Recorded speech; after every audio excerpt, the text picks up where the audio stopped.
So after paying हज़ारों रुपए to my stock broker, मुझे फाइनली ये चीज़ रियलाइज़ हुई कि वो 1000 रुपये मैं बचा सकता था। तो बस आप भी ऐसी गलती मत करिएगा, इन ब्रोकरेज तो बचाइए कैसे भी। और ये वीडियो पूरा देखिएगा, इसमें आपको मैं बेसिकली बताऊंगा कि आपके ट्रेडिंग स्टाइल या ऑप्शन जो भी आप ट्रेड करते हैं उसके हिसाब से आपके लिए बेस्ट ब्रोकर, स्टॉक ब्रोकर कौन सा होगा। तो चलिए स्टार्ट करते हैं गाइस वीडियो को। सो बेसिकली गाइस इस वीडियो में मैं कुछ क्राइटेरिया पे आपकी स्टॉक ब्रोकर सेलेक्ट करूंगा। सो गाइस सबसे पहले आपको सर्च करना है फिनोलॉजी ब्रोकर, और उसके बाद आपको सबसे पहली जो लिंक होगी उस पर क्लिक करना है। उसका क्लिक करने के बाद यहाँ पे आप और फाइंड माई ब्रोकर उस पर सेलेक्ट करना है। बाकी यहाँ पे स्टार्ट विजिट नाउ, और फिर आपसे आपको कुछ क्वेश्चन पूछेगा जिसको आपको आंसर करना है, और उसके हिसाब से आप अपने आंसर दे सकते हैं। यहाँ पे मैं आपको जल्दी में दिखाने में आपको फटाफट कर दे रहा हूँ ये सब, और यहाँ पे आपको ये आपके हिसाब से आपको ब्रोकर दिखा देगा। अगर गाइस आपको लगता है कि ये ब्रोकर उतने बढ़िया नहीं है तो आप अपने से कुछ रिसर्च और कर सकते हैं। जैसे कि आप ब्रोकर हाउस के बारे में जान सकते हैं, आप उसके बारे में सर्च कर सकते हैं कि वो ब्रोकर जो है वो पुराना है कि नहीं। जैसे कि जो ज़ीरोधा ब्रोकर है वो 2008 में स्टार्ट हुआ था, तो यानी उसके जो मतलब बैक एंड डेवलपमेंट है वो स्ट्रांग होनी चाहिए। जैसे कि उसके टेक्निकल इशूज़ कम आते हो, ये सब आप रिसर्च करने के बाद आप उसको सेलेक्ट कर सकते हैं। और हाँ, सबसे पहले आपको देखना है कि यार यहाँ पे आपको कंपेयर एबव ब्रोकर का भी ऑप्शन दिखाएगा फिनोलॉजी पे, और यहाँ पे आपको दिखाया कि एनुअल मेंटेनेंस चार्ज कितना है और कितना मतलब उसका equity, commodity, futures and options, currency, ये सब कौन कौन से ऑप्शन आपके अवेलेबल है। और यहाँ पे मेन आपको जो देखना है ब्रोकरेज चार्जेस, इस पर आपको दिखाएगा इक्विटी डिलीवरी पे 10 रुपये है और इस पर 0 है। तो इस हिसाब से अपने अपने ब्रोकर सेलेक्ट कर सकते हैं। और बाकी यहाँ पे मार्जिन की भी आपको वो डिटेल मिलेंगे। और गाइस अगर आपको ये सब कुछ समझ नहीं आ रहा है कि मेरे पास इतना टाइम नहीं है, तो बेसिकली मैं आपको कुछ स्टॉक ब्रोकर बता दे रहा हूँ, और अगर आपको लगता है कि हाँ आप इस स्टाइल से ट्रेड करते हैं तो आप वो ब्रोकर सेलेक्ट कर सकते हैं। तो गाइस लेट्स स्टार्ट।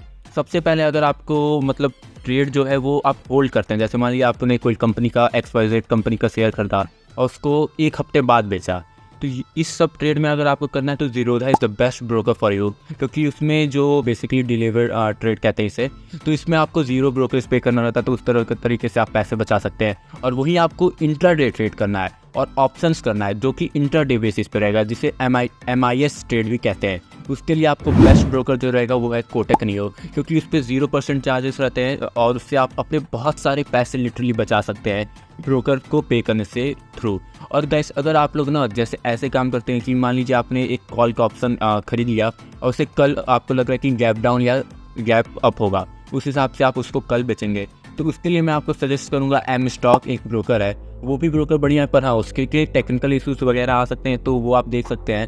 बाकी ये 3 ब्रोकर में से आप कोई भी चूज़ कर सकते हैं। और अगर आप इन्वेस्टर हैं जो सिर्फ म्यूचुअल फंड में इन्वेस्ट करता है, then Groww is the best broker for you, क्योंकि इसमें बहुत ही ईजिली आपको मतलब आप SIP कर सकते हैं और ट्रैक कर सकते हैं अपने इन्वेस्टमेंट। और वैसे मैं आपको एक और चीज़ बता देता हूँ, जैसे कि मान लीजिए आपको 3 ब्रोकर में कन्फ्यूज़न आ रहा है, आपने अपने रिसर्च के हिसाब से ब्रोकर सेलेक्ट किए और उन तीनों में से आपको या 2 में से आपको कंपेयर करना है कि कौन सा बेस्ट है। तो इस वेबसाइट पे आपको यहाँ पे दिखाएगा ब्रोकर कंपैरिजन, उस पर भी आप क्लिक कर सकते हैं। और फिर आप अपना पहला ब्रोकर, मान लीजिए मैं ग्रो सेलेक्ट करता हूँ, दूसरा करता हूँ ज़ीरोधा, और तीसरा करता हूँ फिर से अपस्टॉक्स। तो इन सबको मैं सेलेक्ट कर सकता हूँ बेसिकली। और यहाँ पे मैं जाऊँगा स्टार्ट कंपैरिजन, उस पर मैं क्लिक करूँगा, और यहाँ पे आपको देख सकते हैं कि इन सब के ऊपर आपको फुल डिटेल रिसर्च आपको मिल चुका है एकदम सॉर्टेड वे में। जैसे कि ब्रोकर टाइप, ये डिस्काउंटेड ब्रोकर है, ये भी डिस्काउंटेड ब्रोकर, और ये भी। और बाकी ओपनिंग चार्जेस आपको देख सकते हैं कि ज़ीरोधा में 300 है, मेंटेनेंस चार्ज इन दोनों में अपस्टॉक्स और ग्रो में फ्री है, इसमें 300 है। बाकी आप इसके रेटिंग्स देख सकते हैं, जो लोग यूज़ किए वो कैसे मतलब इसको रेट किया है, कस्टमर सर्विस सपोर्ट किसका बढ़िया है। बाकी कस्टमर सपोर्ट सर्विस तो अपस्टॉक्स बहुत बेकार है, मैंने भी अपस्टॉक्स यूज़ किया है और उसका ब्रोकर हाउस मैंने वो क्लोज़ कर दिया अकाउंट, क्योंकि वो बहुत ही बेकार था। बाकी यहाँ पे आप उसके प्रोडक्ट बास्केट भी देख सकते हैं, कौन कौन से आपको मतलब equity, commodity, future and option and currency में किसमें अवेलेबल है। और मेन जो चीज़ है वो ब्रोकरेज चार्जेस, वो आप देख सकते हैं कितने % कैसे चार्जेस है। जैसे कि मैंने आपको बताया था पहले वीडियो में कि इक्विटी डिलीवरी में ज़ीरोधा के 0 है, तो वो आप देख सकते हैं यहाँ पे। बाकी आप ऐसे कंपेयर कर सकते हैं अपने ब्रोकर को।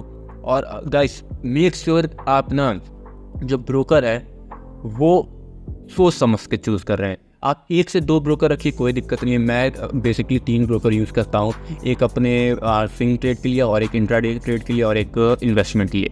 मैं 3 ब्रोकर यूज़ करता हूँ। बाकी मेरे 3 ब्रोकर हैं, ग्रो, ज़ीरोधा और एक मेरा ब्रोकर है कोटक नियो, जिससे मैं इंट्राडे ट्रेड लगता हूँ। और ग्रो पे मेरे मेनली म्यूचुअल फंड्स इन्वेस्टेड हैं, और ज़ीरोधा पे स्विंग ट्रेड वगैरह मैं लेता हूँ, और कोटक नियो मेरा बेसिकली डे टू डे वाला ब्रोकर है। तो ये तीनों बढ़िया है। हाँ, कोटक नियो में मुझे कभी कभी टेक्निकल इशूज़ आते हैं, जैसे मान लीजिए 100 दिन में 1-2 दिन मुझे आ जाएंगे। ज़ीरोधा में तो अब तक नहीं आए हैं, ना ग्रो में मुझे आए हैं। तो बाकी ये दोनों ब्रोकर सही हैं, और कोटक नियो भी सही है क्योंकि वो तो भाई फ्री ब्रोकर है। तो मैं सजेस्ट करूँगा, ब्रोकर एक बहुत ही नेसेसरी चीज़ है जिसको सोच समझ के चूज़ करना चाहिए। बाकी गाइस, आज के बस इतना ही। जय हिंद एंड स्टे इन्वेस्टेड।